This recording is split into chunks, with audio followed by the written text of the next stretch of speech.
1 जनवरी 1948 हिंदुस्तान आजाद हुआ में जश्न मना रहा था।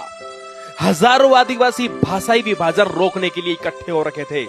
उस दौरान ओडिशा मिलिट्री पुलिस ने गोलियां बरसाई। इतना भीषण हत्याकांड हुआ, उस समय पूरी दुनिया में सबसे बड़ा 1948 का वो हत्याकांड कहा जा सकता है। लाशें नदियों में बहाई गई। 6 ट्रक से ज्यादा लाशें भरकर ट्रकों से बाहर निकाली गई। यहां तक कि हद पार हो गई। कुछ लाशें तो जंगली जानवरों को डाली गई। उन आदिवासी भाइयों की लाशें जंगली जानवरों को डाल दी गई। हिंदी में हस्तलिखित में अपील आज भी राष्ट्रीय अभिलेखागार झारखंडियों की शहादत का सबूत है। मैं नमन करता हूं उन हजारों आदिवासी शहीदों को जिन्होंने अपने राष्ट्र के नाम इस प्रकार से शहादत दे दी थी।